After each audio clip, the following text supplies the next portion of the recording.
Man, we're in trouble if we really think that this is going to be over one day. People are going to say like, let's go out and everything is going to be fine. And this is why I wanted to make today's video, which is what are all of the changes coming with this virus floating around everywhere on Earth? And I've seen a lot of financial institutions talking about this, and this is why I want to get into it, because I think they do bring up some great points. I do think they're lacking in some, but I'm going to give you all of the good points that I think are going to change in the auto industry as a whole. Starting with number one, commuting. There's a lot of people right now that because of what's going on, they've been working from home. And a lot of employers, including myself, I've noticed that we're way more efficient working from our homes. So a lot of people are going to stop commuting a lot. That means less gas spent. That means less car sales. That means a lot less traffic, which is good for pollution. But there's definitely going to be a lot less commuting, and that's point number one. On to number two, less car rentals. And why less car rentals? It's very simple, guys. Imagine that you can get out right now and they're going to tell you, you're fine. There's not going to be another wave of this virus coming back. But you know that there is, because we've seen it. We saw it in South Korea. We saw it in other places in the world, like Hong Kong and other places in the world. So imagine someone telling you just now, go and get into this rental car where other 19 people are getting into the car and touching it. And a lot of people are already not renting cars. I mean, because they can't go out of their house, but they're not going to touch those rental cars in a very long time. So that's another bad thing about this. Rental car companies are going to go to shit. And right now they're suffering. And there was a really weird fire that happened in Miami to a huge car fleet that happened by an airport. Like, I don't know. When people say insurance fraud, that does smell a lot like it. But again, I'm not saying anything. This is going to be one of those industries that's going to get hit like crazy. And it's going to happen at the high exotic level, because it doesn't matter how exotic the car is. People can still carry the virus, whether they're rich or poor. So less car rental companies, less car rental all around, including Turo and pretty much anything else. So that's going to be impacted quite tremendously in the auto world. This is one that's going to be really good, and is we're going to see a lot younger cars on the streets. That means a lot more people are going to be buying the new younger cars, and specifically, and the reason why is because the economy is going to be in such a weird place where nobody's going to want to spend a dime, that there's going to be a lot of incentives that are going to be created so you can finance a car for less. And that's going to come not only at the high level, that's going to come down to every single day regular cars. So a lot more people are going to be enticed by the new safety capabilities and everything about owning a new car. And remember, less ride sharing means more car ownership.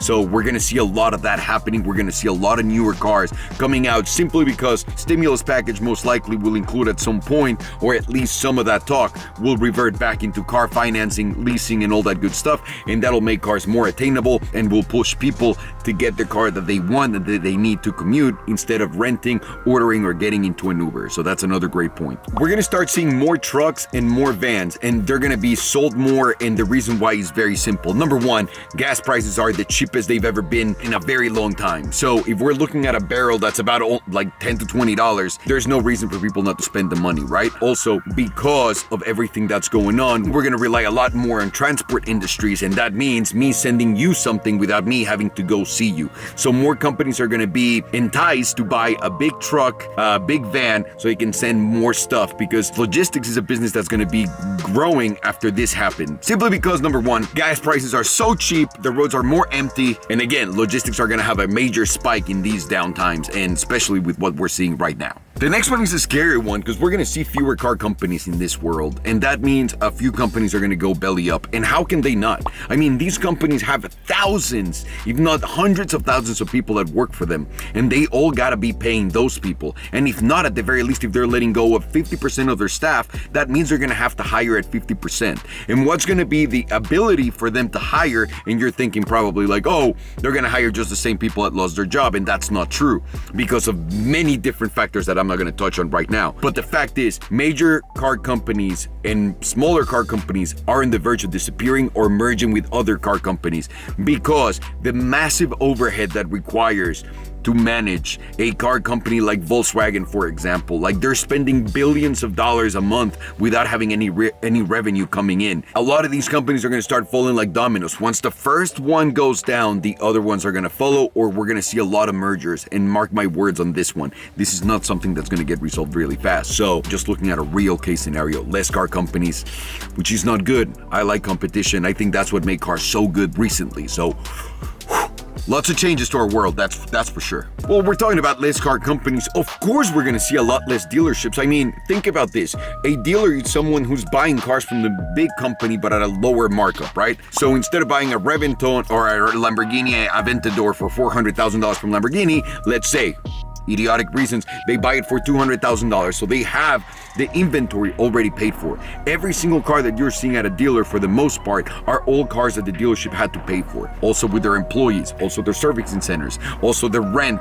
So all of these factors are going to contribute to a lot of dealers closing down, and we're going to see that majorly. Also, the fact that Tesla's still coming out and selling their cars and doing a lot of deliveries proves that the non-dealership model is actually the way to go in this industry. So it's two things here. One, the massive overhead that cannot be handled by them, and two, the efficiency of the new system that we already saw it's proven and actually works.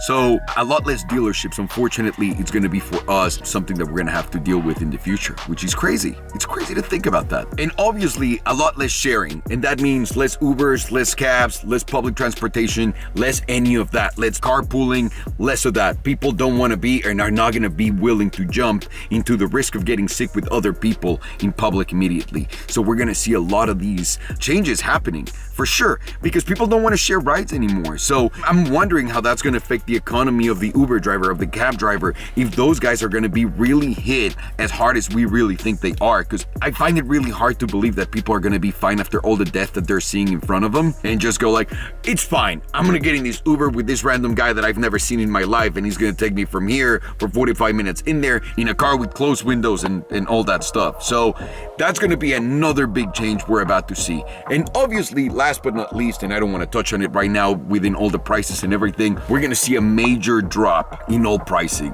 of all cars, whether they're used, whether they're new, or they're collectible items. Everybody's suffering. We're seeing it already. The prices might not be reflected because we've only been under official quarantine, if you will, for 2 weeks maybe. So people are still not panicking out loud, but they are. Right now would be the worst time to buy, because you're buying when the wave, imagine a tsunami coming in and the wave starts to come down like this, you would be buying right here. Wave starts to come down, but the wave still got a lot of dropping to make.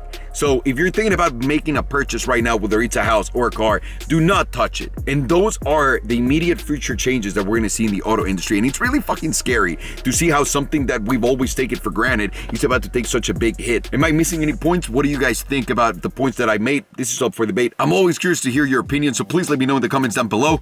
People, my name is Alejandro. It's been a pleasure to talk about cars with you, and I'll see you guys later. Take it easy.